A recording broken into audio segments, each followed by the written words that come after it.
Dear student, आज के इस लेक्चर में हम डिस्कस करेंगे cage culture and it is an advanced technology which is used in aquaculture for the production of fish and for the production of shrimp and for the production of prawns in high quantity, in high stocking density, in less area. तो हम discuss करते हैं कि किस तरीके से हम cage culture में अपनी फिश को कल्टीवेट कर सकते हैं, हम कितना स्टॉकिंग नंबर रख सकते हैं और इसकी क्या कंट्रोल्ड कंडीशंस क्या हो सकती हैं। सबसे पहले what is cage culture actually cage culture is a mesh box which is placed in water and it is the type of intensive method of aquaculture।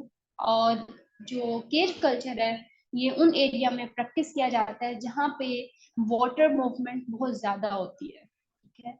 और ज्यादातर जो केज कल्चर है it is done in rivers, estuaries and sea. Dear student, estuaries वो area होता है जहाँ पे सी और फ्रेश वाटर आपस में मिलते हैं, उस एरिया को हम एस्चुरीज कहते हैं। तो ये एक नेट का एक बॉक्स होता है जिसको हम वाटर के अंदर रखते हैं और जहाँ से जो वाटर का फ्लो है वो बहुत ज्यादा होता रहता है।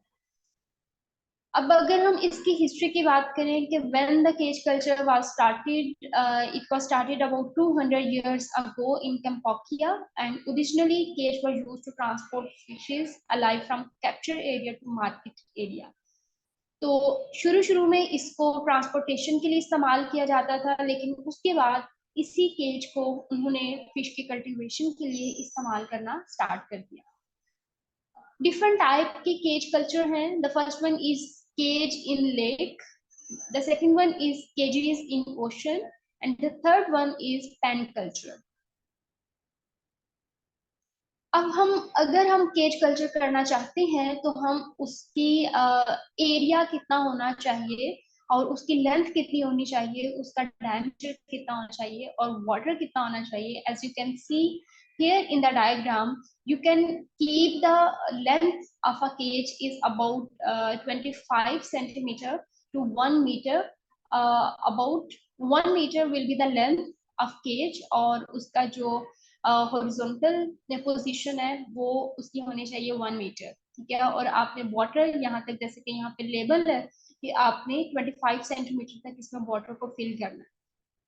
तो इस तरीके से आप केज कल्चर कर सकते हैं, उसको कंस्ट्रक्ट कर सकते हैं। अब उसके डिफरेंट कंपोनेंट्स हैं। पहला कंपोनेंट जो है वो फ्रेम का है और frame could be of would, plastic और स्टील। जनरली प्लास्टिक को यूज किया जाता है for as a frame.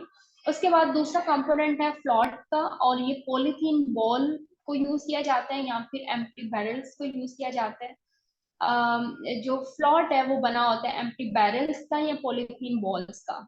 Sinker जो है ये एक्चुअली ज्यादातर स्टोन कंक्रीट का या मेटल का बना होता है।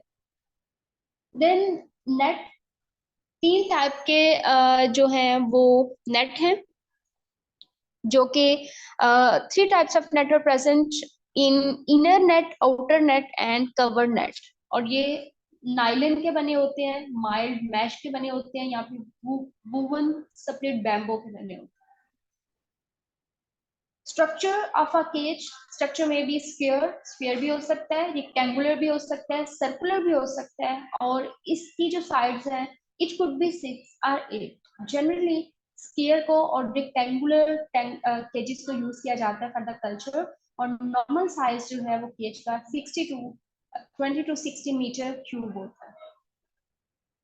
Then different types of cages are actually the first one is fixed cage, the second one is floating cage, the third one is submerged or movable cage।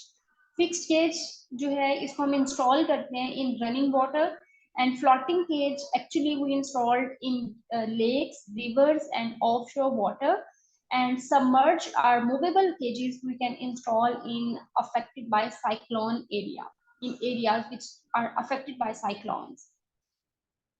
The second question is which feed we can provide to the fish or shrimp or prawn that we are cultured in cages. It could be rice bran, fish meal, soybean cake, or some farmers can provide the feed which is natural feed. Fish की production हम मतलब कि एक cage के अंदर it could be range from 3,000 to 25,000 per kg per hectare per year in large cages. Stocking density, कितनी density आप रख सकते हैं? There is no standard density for cages, but most probably which is stocked in different cages is for carp का जो fry है उसको हम 220 एक क्यूबिक मीटर में रख सकते हैं। कार्प फिंगरलिंग जो है उसको, क्योंकि फिंगरलिंग बड़ा होता है तो इसलिए हम उसको 40 पर क्यूबिक मीटर रख सकते हैं। तिलापिया को 150 पर क्यूबिक मीटर रख सकते हैं और मॉरल जो है उसको हम 40 पर क्यूबिक मीटर रख सकते हैं। ये उसका स्टैंडर्ड स्टॉकिंग डेंसिटी है, बट इट वेरी, और इसको आप ज्यादा कम कर सकते हैं और ज्यादा आप कर सकते हैं, बट मेक श्योर कि आपकी जो वाटर क्वालिटी पैरामीटर्स हैं वो बहुत ज्यादा स्टैंडर्ड है, उसमें ज्यादा फ्लक्चुएशंस नहीं है। देन मैनेजमेंट ऑफ केजेस, लोकेशन इसकी अच्छी होनी चाहिए, जैसे कि हमने डिस्कस किया कि it could be in floor moving water में ज्यादातर होना चाहिए केज, ठीक है। उसकी प्लानिंग अच्छी होनी चाहिए, केज को प्रिपेयर कैसे आप कर रहे हैं, और यानी कि आप उसकी कंपोनेंट्स जो हमने डिस्कस किए, आप कौन सा कंपोनेंट इस्तेमाल कर रहे हैं, उसको प्रिपेयर कैसे कर रहे हैं। Water quality parameter is very very important for the culture of any type of fish and in any area, for example, it is not necessary for only cages, it is necessary for in-pond rescue system, for pen culture, for pond culture, for aquariums, for tanks. And water quality parameters are the first step that could be a standard for your culture of the fish.